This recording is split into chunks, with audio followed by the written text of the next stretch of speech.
Nasaan na ngayon ang pinapangarap naming ginhawa? Di na madama, Tatay Digong, mula nung bumaba ka. Ang tanong ng sambayanan, meron pa bang pag-asa? Sana ay ikaw na lang ulit, sana ay ikaw na lang ulit, Tatay Digong. Sana ikaw na lang ulit, Tatay Digong, kasi dumadami na ang mga ulupong. Mga sabik lang naman sa kapangyarihan, halatang nais lang nila ay ang maghari-harian. Dumadami na ulit ngayon ang mga nalulong, sa bawal na gamot tila ba nakakulong. Hindi makawala kasi mula nung nawala ka, ang takot at kaba nila sa'yo ay nawala na. Pinadama mo sa'min ang tunay na pag-asa, bumaba mga krimen noon at panggagahasa.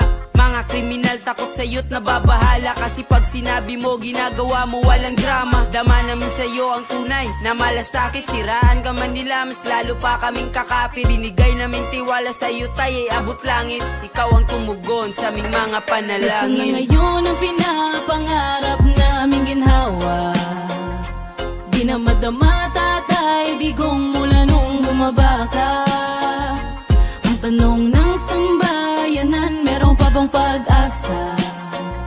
Sana ay ikaw na lang ulit, sana ay ikaw na lang ulit, Tatay Digong. Pinaranas mo sa amin na posible, papalang umunlad ang bayan nating terible. Para sa amin ikaw ang matinong presidente, tunay na may pakialam sa mga inosente. Kung tutuusin ko lang pa-6 na taon para iaon ng bayan, 3 dekadang binaon sa korupsyon at nilugmok tila tayo sa kahirapan. At nang makaupo ka ay agad mong nilunasan, tinayos ang bayan, tinulungan na maagapan ang problema sa droga na kanilang pinabayaan. Mas may pakialam pa sila sa kaban ng bayan kaysa aksyonan inosenteng buhay na nasayang. Kakapanghinayang di na ba masisilayan ang pagunlad muli ng perlas ng silanganan? May Tatay Digong pa ba tayong maaasahan na para supuin ulit ang mga gahaman? Nasaan na ngayon ang pinapangarap naming ginhawa? Di na madama, Tatay Digong, mula nung bumaba ka. Ang tanong ng sambayanan, meron pa bang pag-asa?